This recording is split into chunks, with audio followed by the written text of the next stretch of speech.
Pernah nggak sih kepikiran gimana otak kita nangkep dunia di sekitar kita? Halo semuanya, selamat datang di sesi bedah materi kali ini. Hari ini kita bakal membongkar sebuah mekanisme psikologis yang luar biasa. Gimana otak kita itu mengkonstruksi realitas? Nah, biar gampang dipahami, kita pakai sudut pandang kognitif lewat analogi yang pastinya udah akrab banget buat kita semua, yaitu cara kerja sebuah kamera. Yuk, kita langsung selami aja gimana stimulus mentah dari luar sana bisa disulap jadi sebuah makna di dalam kepala kita.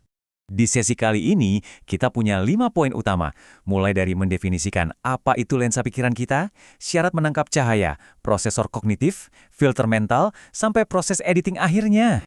Sebagai pemanasan, coba bayangin gini. Pernah nggak Anda dan teman Anda ngelihat satu kejadian yang persis sama, di waktu dan tempat yang sama, tapi pas disuruh cerita, versinya bisa beda total? Kok bisa dua orang pulang bawa foto mental yang benar-benar berbeda? Jawabannya ada pada apa yang kita sebut sebagai persepsi. Oke, mari kita mulai dari bagian pertama, lensa pikiran, di mana kita mendefinisikan apa itu persepsi. Kalau kita lihat wawasan dari ahli kayak Deddy Mulyana dan Philip Kotler, persepsi itu ternyata bukan sekedar proses kita melihat pakai mata fisik loh. Persepsi itu ibarat software internal di dalam kepala kita yang aktif banget menyeleksi, mengatur, dan menafsirkan rangsangan mentah dari lingkungan. Jadi ini murni proses kognitif. Kamera mental kita nggak cuma asal rekam gambar, dia sibuk menerjemahkan maknanya. Lanjut ke bagian kedua, menangkap cahaya, atau kondisi-kondisi yang dibutuhin supaya kamera ini bisa beroperasi.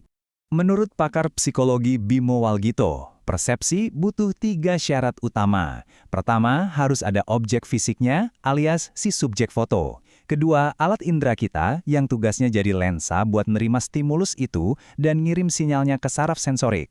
Nah, yang ketiga ini yang paling krusial, perhatian.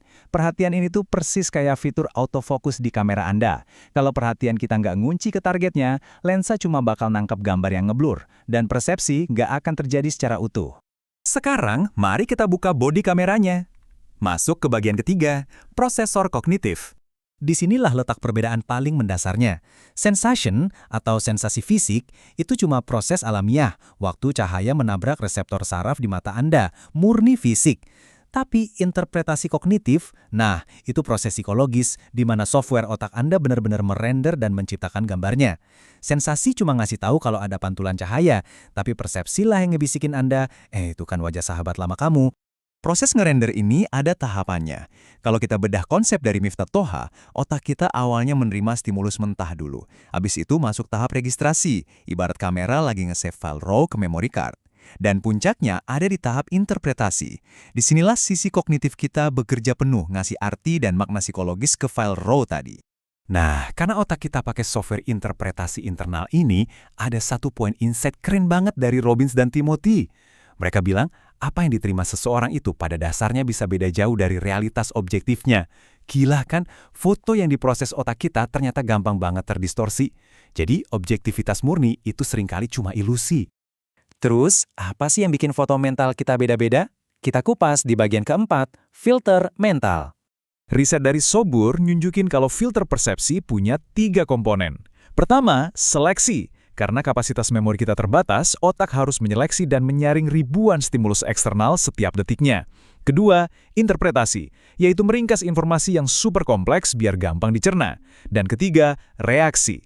Itu tuh momen saat Anda menekan tombol shutter, persepsi yang udah diolah akhirnya diterjemahkan jadi tindakan atau output perilaku di dunia nyata. Masuk ke bagian kelima, editing final, yaitu faktor-faktor yang ngasih efek warna pada gambar kita.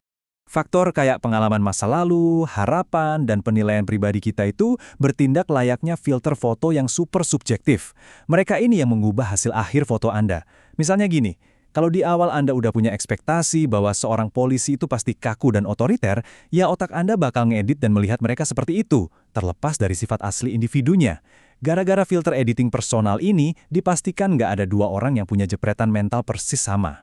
Dan disinilah, pemahaman kognitif ini jadi senjata ampuh banget buat kehidupan nyata kita. Kenapa? Karena kita ini bukan cuma fotografer dari realitas kita sendiri, tapi kita juga jadi subjek foto buat lensa orang lain. Orang lain kan juga ngeproses dunia pakai filter subjektif mereka, makanya kita butuh yang namanya manajemen kesan.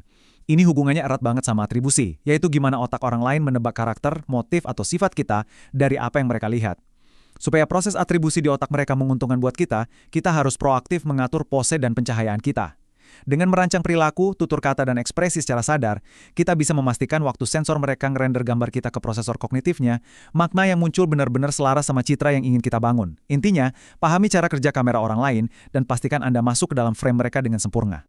Sebagai penutup sesi bedah materi kali ini, saya mau ninggalin satu pertanyaan yang lumayan provokatif buat Anda renungkan soal gimana Anda ngedit dunia Anda sendiri. Dengan semua pengalaman masa lalu dan filter mental di kepala Anda sekarang, realitas subjektif kayak apa sih yang sedang diciptakan oleh lensa kamera Anda hari ini? Apakah Anda memotret dunia dengan jernih, atau Anda ngebiarin filter lama mendistorsi gambarnya? Terima kasih banyak udah bergabung, dan sampai jumpa!